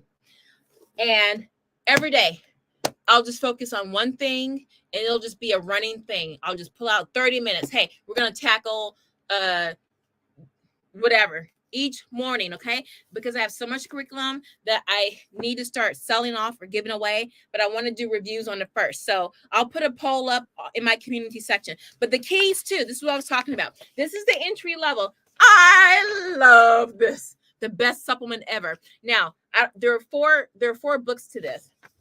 Let's see. There are 4 books. I don't have them all because they're either in my son's room or in the back of the laundry room, and all the books fell down. Okay. But that's what you have. Fractions. Oh, I wish I had book number 1, because anyway, this is what it looks like. It looks like it's made out of like newspaper, but it's not flimsy like that. Okay. Yes, we got to do it. Tonight, I'm just going to have the kids grab all the curriculum, stack it up against the wall in my bedroom. And I'm going to scare my husband, but that's okay. All right. It is unassuming, but this is Nikki's secret weapon for supplementation. I kid you not. And the way it breaks it down, hold on, it's my kid's name. Some of y'all know my kid's first name, so that's okay. But the way it's broken down, now it looks ugly. That's okay. They do have pictures. It can look a little coupon-ish, but that's for a page or 2. And then it straightens itself up, and it gives you, let's measure your finger. You know, that's not a fart. That's me moving on the chair. Show you some other ones. Percents. Again, it'll show you all the books in that series. And these books, y'all, they are so great. The whole point is keys too. It's giving this curriculum, it's not a curriculum. It's giving you the keys on how to do percents. It's giving you the keys on how to do fractions. It goes up to middle school, high school, okay? Well, this book is green. So, and then they give you a little story with the picture on the inside. It tells you the story of what that picture means. So it gives you some math history, some math background. But look, I have all of these. Keys to fractions, decimals, percents, algebra, metric measurement. I got all those babies. And the metric measurement, I really needed because, you know, I knew at least one of my kids was going into STEM and they needed another metric system like cold. So I got that one and it's great. That will be, as a matter of fact, we can start that series this week, Monday coming up. I will be out of town the first week of December, going to my mom. She had surgery. She's in Oklahoma. I'll be there, but I can still go live. I'll probably be tired because it's a 2-hour time difference. But okay, so Dimension 6 fell between the washing machine and the dryer. So I need my sons to move the dryers and washers so I can get to it. And they're not having it right now because they've done everything they needed to do, and this is their time. Plus, I told them they were off duty. So they're like, Mom, you can't keep changing your mind. So I can, but I'm not going to. And the keys, I'm going to show you all the books. We're just going to have a series on that. All right, let me catch up on some of these comments. Keys to, yes, I got the fractions one because you recommended them before. I'm about to give Steph a gold star. That's what I'm talking about. We love it. You know what? I'm gonna, oh shoot, snap. Okay. I get up around 4:30. I'm gonna start going to the gym. At the latest, 8:00, because I do have an announcement for you guys next week. I'll put up, and if you guys miss it, then you just catch the replay. And I actually just need to make it recorded videos, because people come to my videos and they see I haven't done a recorded video in a long time, in like a year, but then they don't see that I have live videos. So I'll fix that conundrum. Let's see, who is the company for Keys to? They got bought out. So it was I don't know if it was a brother, sister, or husband, wife, but how I got onto this, my oldest son, he used to go to the math circle at UCLA because he was doing math competitions, and that was just another way to supplement his training. And the teacher there, well, he was a professor, he recommended this because he knew it either was Stephen or the woman, Rasmussen, or he was affiliated with them in some kind of way, shape, or form.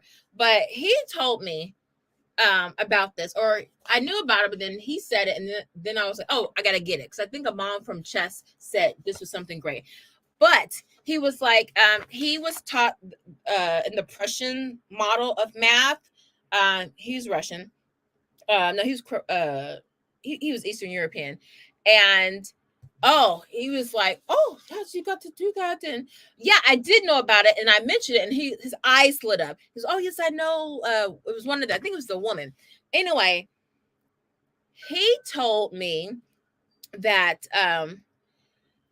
the key to Russian and German success in mathematics, kind of like in Singapore, the increments, because they'll introduce algebra like in elementary school, like early elementary, but they're able to introduce these higher concepts of math at such early ages because their whole concept is, it's all hands-on, it's visual, it's fun. So like Mequon, I did a review on Mequon. I think it's still up, but Mequon is like kinder to third grade perhaps, and but it does really teach higher level concepts, but you don't really realize that, okay, because everything's kind of hidden. Because if you notice, things that are like, you take something like say French cuisine, you think it's so sophisticated, it's got all these different ingredients, like 200 ingredients, and the ingredients, half of them you don't know, and you think it's all like that, and then but then when you look at the base of the ingredient, it's just like a mirepoix or a roux. It's like something basic of like 3 ingredients, and then they just throw everything else in. But things that are complex, when you really look at it, they're really simple. It's just they just add little sprinkles on top to kind of give it that allure to scare people away. But it's really, you just pull the curtains back. Pull the curtains back. Oh, look. This is also my studio and our prepper. Our prepper pantry. Let me move some of this up real quick. Hold on, y'all. All right, hold on. Give myself some privacy. All right. Okay. Yes, I need to get to the gym. So that's where we are. So don't listen. I've been around the snobbiest people in LA with their education, and the most down to earth people who can't even pronounce ratios. Ratios? Is that a soup? I kid you not. I heard a mom say that. She said ratios. I said, no, it's ratios. Ooh, I was trying so hard not to laugh. I just gave her a hug instead. She knew what she had said. I'm like, no.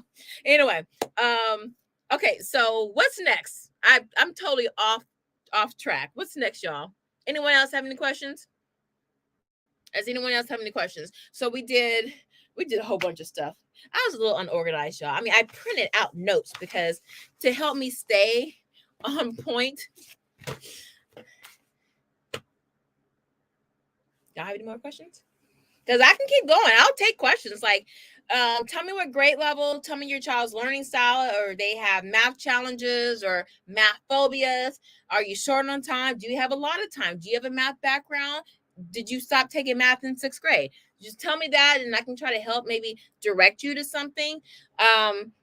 The things to look out for depending on what curriculum you want to use, depending on the grade level. Now, a lot of this I'm going off memory for my kids, so give me some grace if I kind of misspeak, but I will, if I do, I will figure it out and I will rectify that, so I will not steer you astray. Okay, but love for all, love for all. Did you ask who is the company for the Key to Fractions? Okay, it used to be Key Curriculum Press, but they were bought out by, let's see, Keys to Fractions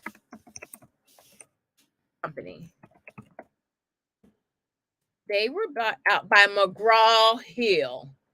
So, let's just see what it looks like now. Because I bet you they're like, oh, our people, they're not going to be wanting to use something that looks like it's made out of newspaper. So, this is going to be all slick. They're going to take everything out that made this thing very important, and it's going to be something totally different. Let's see how they probably mangled up this stuff. All right, let's look. Let's look and see.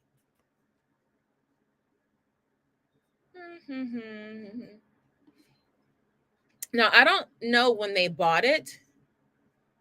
Now, it says keys to, let me share my screen. It's saying keys to fraction is 6th grade through 8th grade. No, it's not. They already wrong. All right, let me share the screen. Keys to. All right. Let me add this. Okay. So this is what it is. It says Key to Fractions, books 1 through 4 set. Okay. Did they tell you that it comes with answers and notes for books 1 through 4? And then it has another book, which is their test. So it's really two. Maybe they include that. Let me not judge. Oh, they have payment options, y'all. So for this set, it's $25. Not if you buy it on eBay. Okay. Ooh. They don't even tell you that there's an answer and notes. Because I got them. Look. Hold on. I got them. And I'm going to show them to you too. Answers and notes for books 1 and 4. And then this. I got them all. Now, see. Now, here's the thing. Now, publishing companies, curriculum publishing companies, they have to be careful because they know the 99% of parents, they're not going to buy curriculum off from them. The school provides it. There's always that 1% of parents like me, because I call my son's school because I'm like, because they don't use textbooks. Everything's on Chromebook. I'm like, no, I got to have a hard copy in the house. So I made him go to the warehouse and he got his books. But they don't, one reason why the schools don't want you to know the book, because if you're an enterprising or if you're a teacher parent, there's a teacher's edition. So they don't want you to know that because then, the cheating, and they're trying to minimize that. But parents aren't going to do that. So maybe that's why they're not showing the answers and notes. But why not? I don't know. Maybe they figure, for our audience, no one wants to test. And no one wants answers and notes. But hey, I don't care. I'll test my own kids over the holidays, over the weekends. If I feel, you're not doing well in school, I'm going to do that. It's called after schooling, which I did when my son was in 1st and 2nd grade. So, they're starting up the machines.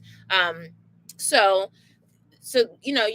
they bought them. So I have no idea. The cover looks the same. Let's go back. The cover looks the same. It looks the same. But let's look inside. What comes in the box? Okay, let's look at concepts. All right, so this is book 1.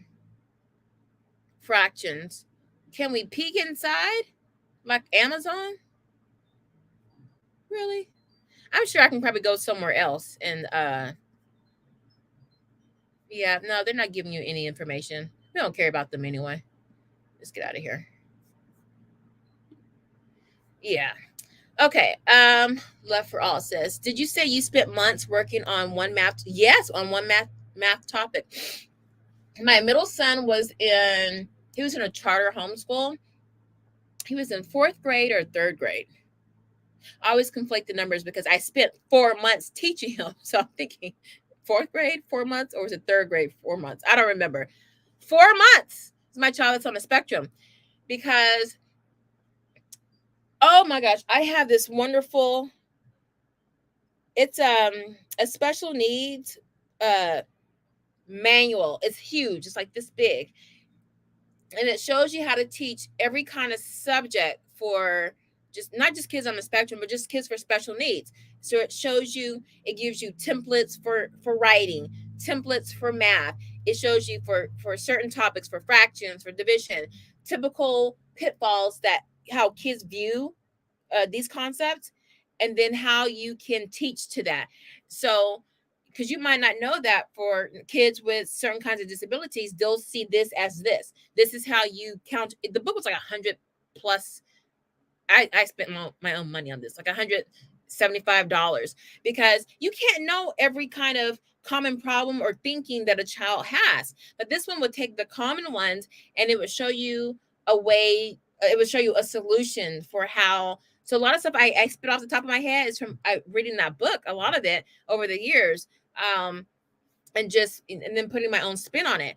But for math, for fractions, oh, my glasses are cutting into my head. So for fractions, just number one, I spent maybe 2 weeks just getting him comfortable with writing a fraction, being able to have numerator, bar, denominator. Just little basic things, because on a paper, because he's very meticulous, and we had to use graph paper, because on regular notebook paper, he didn't like how the fractions set between the lines. I didn't even realize that. It was bothering him. It took me a couple of days to realize it's not him writing the fractions, it's how it looks on regular paper. So we switched to graph paper. You have to be Sherlock Holmes, man.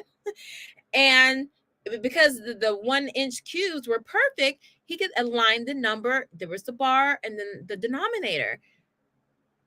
He clicked. So that was the first unlocking of the key. It was like an escape room. So we did that. And then it was when we had to add, the alignment of that. But even before then, just so yeah, so the first part was it's not adding, it's what is it, like equivalent fractions when you're first learning fractions, whatever it was. And he just couldn't fathom that a number could be reduced, because he couldn't see a fraction. Like, if like, okay, so I gave him a pizza. I did pizza fractions, which I will never sell because that was the clicker for him. But you would think, you have a whole pizza and you have all the little slices. Take one, you have, 5 slices, you take one, that's 1/5 of that slice. He didn't understand what 1/5 fifth that was bothering him. So I had to go back over what do you call it? Not ordinal numbers, the 5th, 6th, 7th, 8th. What is that called? Cardinal. I'm having a brain fart. But whatever that is, he thought it was not the real number. So things you wouldn't even think about. So I just I had to deconstruct that and go over the language of fractions. And then once he got comfortable with that 1/5 was the same as 1/5. Because that TH, he didn't like that. It's just things like that. And then just adding, and him, like when we were doing like addition, 2-3 digit addition, the carrying over. So I had to teach him a different way, like we did the box method for addition. Just the typical way of learning addition that we learned growing up was just totally foreign to him. And actually a more complicated way of doing it was very easy for him. It was a way that he learned in Beast Academy. It was like this box method, and it was great because when he was adding with zeros, that zero was messing him up. So just little things like that. And then things not related to fractions, but just math in general. And then just being able to get comfortable with how, like, dividing fractions, how it all looked and everything. And then uh, the following year, I got this for him, and it was like, oh, okay, just simple things. It talks in a way that's so concrete, like a kid. Like, I wonder if a kid wrote this. You know how a kid would explain something to another kid? This is like this to me, because we still have all that content information, all of our experiences, and we're trying to talk in a way that they understand. But another kid will come in and be like, oh, you got to do this, this, and that. Oh, okay. And you didn't spend 2 hours. And this kid spent 2 seconds. So things like that. Telling you, man. What about Math Mammoth? All right. Oh, okay, let me pull that out. I may have my daughter tested for dyscalculia. Dyscalculia. So dyscalculia, I'm never really sure if I'm saying that right. And if I understand it correctly, it's almost like dyslexia. So dyslexia is like reversal of words, of letters. I think dyscalculia. Is it dyscalculia? I think that's the rearrangements of numbers. So if you had a fraction and it was 1/4, you would see 4/1, or that's what I think. I'm sure there's more to it, but let me just make sure I know what I'm talking about. But you know what? I'm going to give you a great resource to go to. Yeah, the ability to understand number-based information in math. They struggle with numbers and math because their brains don't process math-related concepts. Okay, blah, blah, blah, blah. Now, I'm going to put this in the comment section for you, Love for All. You need, where are my comments? Okay, to go to Well-Trained Mind. Okay, I know I'm going to take you there. Let me just go there. They have a special needs section. I was on that thing every day for my son. They were so helpful. Well-Trained Mind. And they'll tell you like the ideal curriculum. Well-Trained Mind. Now, I know it's a classical approach to homeschooling, but not on the forum. These moms, they have all different kinds of approaches. Well-Trained Mind forum. And I'm going to show you the special needs one, and then I want you to check that out, because that was a lifesaver for me. Let me get to it. Let me just show you. Let me share that screen. Okay, let me get to the special needs one. Oh, the learning challenges board. Okay, and then the sub board is special needs. I'm not sure which one. Let me see if I can do this without signing in. Am I spelling that right? How do you spell it? Julia, discal. Where am I? Discal. Julia.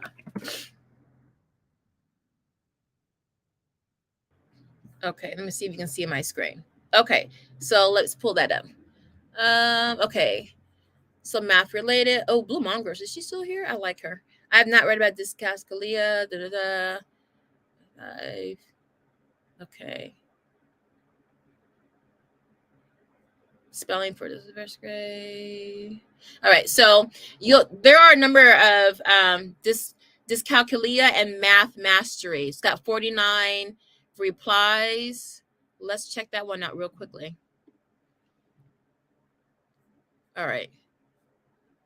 10-year-old son seems to have it. Blah, blah, blah. My question is about mastery. Okay. So I'm going to let you read that on your own. But let me just put in the forum. Let me just put in the chat, Academy forum. Navigate to learning. Is it learning challenges? And search from there. Those ladies have helped me get through so many dramas and issues. I can't thank them enough. Okay. So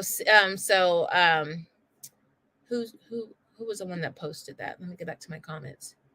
So Love for All. Yes, Love for All. Keep me posted on that. DM me. Okay, let me know what you find out. Okay, because that if you DM me, because my email is in the description below, is homeschoolknockouts@gmail. Let me put that in here. Because I'll share homeschool knockouts. I'll share Gmail. I'll share from the, it's called Teacher, I forget what it's called. Expensive book, that's what it's called. But I will share with you what I find in there.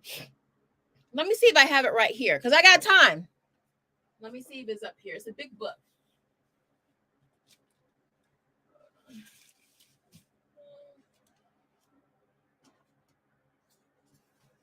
No, all right. It's in my room.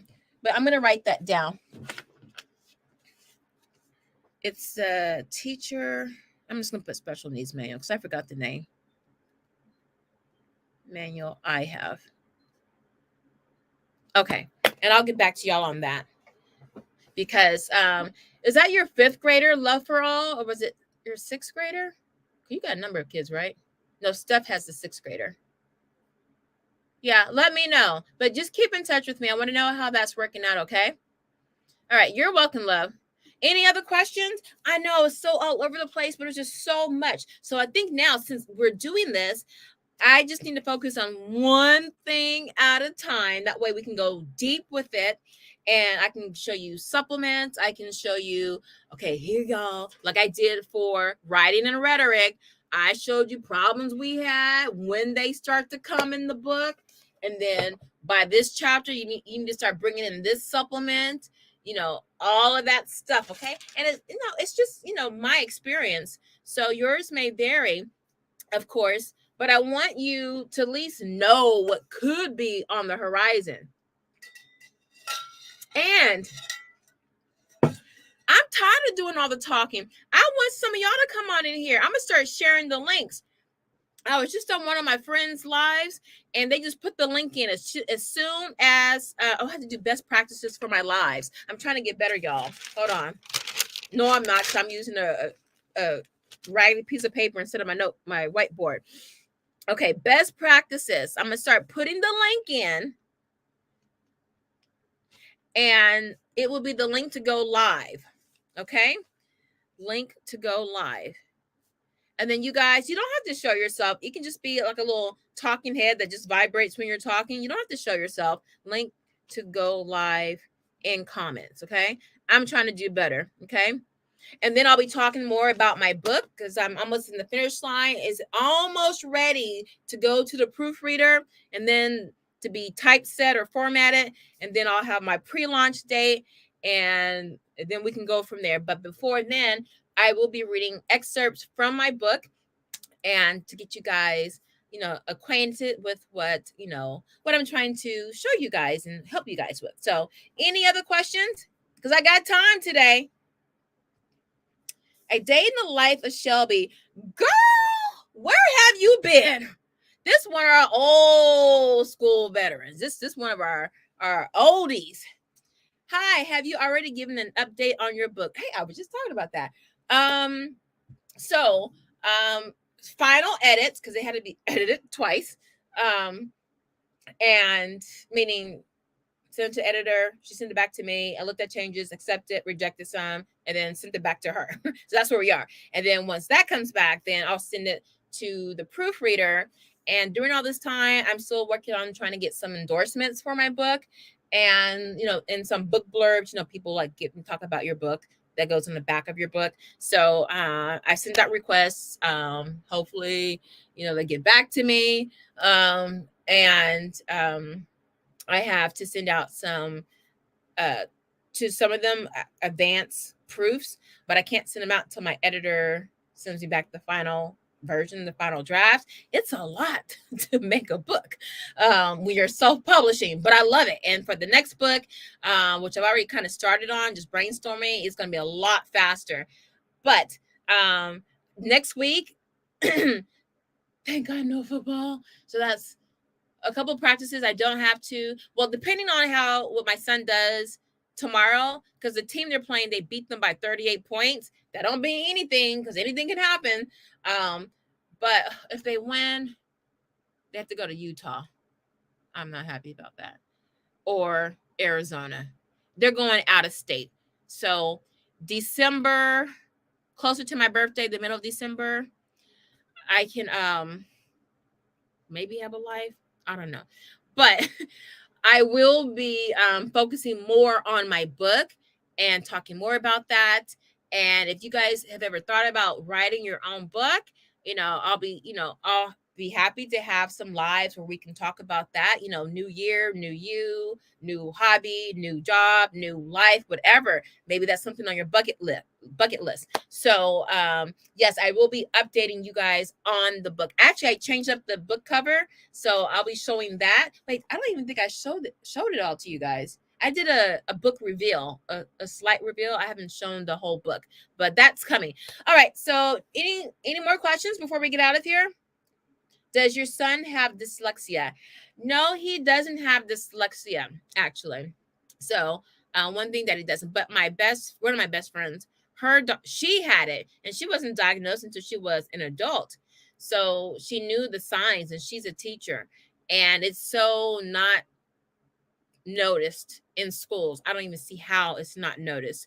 But yeah, so if you are looking for support for that, love for all, the Well Trained Minds Academy was, because I was looking for autism and then like sensory issues and things like that. But that was one of the biggest one of the more popular headings was dyslexia. So you'll find a lot of support there. The ladies are they're like all mother hens, right? And they'll help you a lot. So just be honest, tell your story, introduce yourself, tell your story, and you'll get help. You'll definitely get help. Especially you'll get people who will help you advocate, because that's one thing you're going to have to do. You're going to have to advocate. And the first thing you have to do is really educate yourself, so you know the laws in your state, what people can't do, the rights of your child, and meaning what resources you're entitled to. Okay. And then I got to find that book for you, because you don't want to reinvent the wheel. That's why people pay for therapies, right?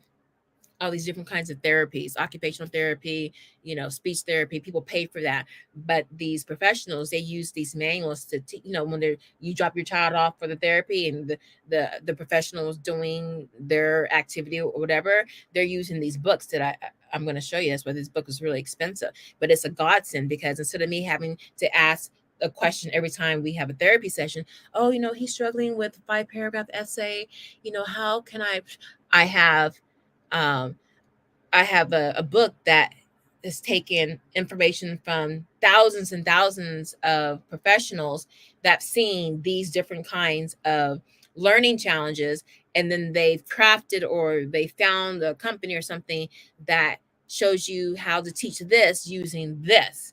And so that was a gold mine. I would happily spend $500 on that, because you don't have to keep, like with the fractions. I was trying to figure out all this kind of stuff. Well, they talked about in math, teaching math, a lot of times the kids can really get it. It's just they have these weird freak things that you have no idea as a neurotypical person that gets in the way, that are roadblocks. And so you just push those roadblocks away, and then your child can fly.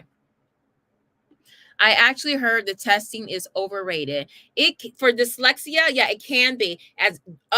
Go on Well Trained Mind. There'll be a whole session on testing, whether you should do it, who to do it with, what to make of the results. So go on there, make you a snack, get you something to drink, get in a comfortable chair, because you will be there for a couple of hours. Get your pen and paper, or open up notepad on your laptop. They're going to give you a whole bunch of really good information. A lot of those moms are former scientists, lawyers, professors. Those moms, they don't be playing. That's why I loved it, because they come quoting section 4 or 5 of the department code. That's the stuff I needed, because I'm like, I gotta know. If I know the law, because I know you don't know the law. If I know the law, I know when your A is lying, trying to deprive or push something on my child, and that's not going to happen. So go there, love for all. Let me know what you think about it. You'll be in good hands there. Shelby, does anyone know what age you can tell a child has dyslexia? Go to the well-trained mind, because that's when it goes where Love for All was talking about testing being overrated. It's when you test. Now, you can't be testing no kid at 4 or 5. Actually, depending on where they are developmentally, reading is hard. It is. It doesn't seem hard, but like inside, biochemically or biomechanically, however you want to say it, it is a lot of moving parts for your body. So it's work inside internally. So if you're testing your child, say like the worst thing, kindergarten. They want everybody reading in kindergarten. Like they're writing sentences, first day of school, all kind of stuff. Whereas back in the day, you were just doing, phonics and tracing, things like that, because developmentally, that's where the majority of children were. You come in and you got a teacher and your child, writes their N's backwards or their B's backwards, or which is typical and common for that age range. But then you have someone come, oh, this dyslexia, and you get a test. Now, you can appreciate someone who's noticing something and wants to, is a little overzealous, but wants to help. But that could backfire and make it seem that there is a problem when there isn't a problem. That's why, like, oh, I have it for autism, but I looked at typical milestones for neurotypical kids and non-neurotypical kids, and what you would see in writing, reading, and math. And I memorized the hell out of that. Just so if I had, when my son was in kindergarten, because that was when he was first went to general ed in kinder, and I wanted to make sure the teacher couldn't say, oh, well, that's okay, or this is a problem. And I'll be like, oh, no, no, no, no, no, no. Because I know you need to give him time, because between this age range and this age range, these type of mistakes are common. So are you saying you want to be proactive and you want him to, achieve the highest possible, you want him to achieve at his highest level? I'm for that. But don't push these unrealistic expectations just because we're in a high achieving school and they want all their kids to have, by the ninth week period, they need all their kids to have mastered this and this skill, which they do have. So that's why you got to know. So you go to Well Trained Mind Academy. Those moms will let you know. All right, let's move on. Thanks, sis, for today's live. You're welcome, Steph. Hold on. Oh, okay, Steph. Okay, I saw Steph. I actually didn't see you. I saw your husband or the man, the nice gentleman next to you. I was like, wait, is it Stefan or Steven? I've been saying Steph, her. I always learn something new and useful from you. Thank you, my dear. That's why I stay on long, because if just one little thing I says just kind of unlocked something for you, I'm all here for it.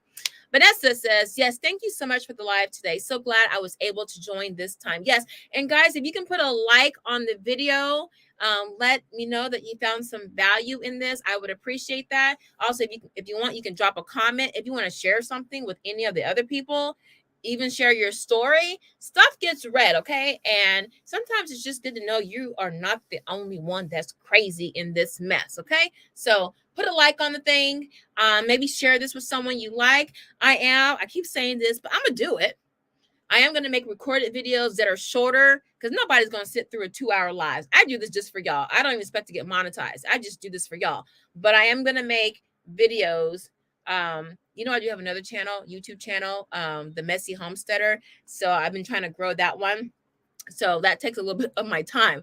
But I definitely am going to make standalone videos on the curriculum, because I know you guys need quick information. You just need to go through the basics, and I'll have a best practices for how I do these. These will be real reviews, right? I'll have like 8 or 9 categories of how I review everything, and it'll be consistent, so you can look at it, you know what's coming, and you can make decisions, especially with this first semester coming close to an end, and you're starting to look at the spring semester and what you want to do, classes you want to register for, curriculum you want to buy, curriculum you want to get rid of. And so I want to get that out there so you can be more informed with that and, save yourself some money. All right. If there are no more questions, I'm going to get out of here. I'm going to clean up all those books that fell between the washing machine and dryer. But that's okay because I helped out, I think, a number of you guys, and that makes me very happy. So I don't mind telling my kids to pick up those books. Yeah, your husband is a giant, or you're just a little sprout, a little petite sprout. Nobi H. Is that name kind of familiar? Are you new, Nobi H? Or is that Noble? I can't see. Oh, it's Nobi. As always, I appreciate your lives. They are valuable. Thank you so much, Nobi. I appreciate that. I don't mind going long because when I'm in the garden, I like to listen to lives. If it's under an hour, I'm like, oh, I can't do anything with that. So, and I know some of you guys, you're cleaning, you're driving or whatever, you want to just listen to some homeschool stuff. So I try to be entertaining. I try to, bring useful stuff so you can like still stay connected to that homeschool life and be present. So thank you for saying that, because a lot of times I'm like, oh, I should just do what other people are doing, make 10-15 minute videos. I don't really check out the homeschool community as much anymore because I'm so busy. But once this book is done, I can go back and I can do collabs with other people that I haven't seen their videos in quite some time. So I've been super focused on that. But I love you guys. You really do make my day. And it was great spending 2 hours and 11 minutes with you guys. And I will see you on the next year. I will put out in the community section the poll. I probably won't even listen to it because look, I'm gonna go live. I'm not gonna do a poll. I'm just gonna give you like a 2-hour advance notice, and but it's gonna be lives in the morning. That I can do because I won't be interrupted. So 6 o'clock. I know it's gonna be hard for y'all. Maybe 7, probably 8 at the latest, because then I need to get to the gym if I don't do it in the morning. But anyway, that's enough of me rambling. I love you guys. I'll see you on the next share. Enjoy your weekend, and salute to all the veterans out there. Those of you who are married to one, you got one in your family, or you are one. Thank you for your service. I'm out.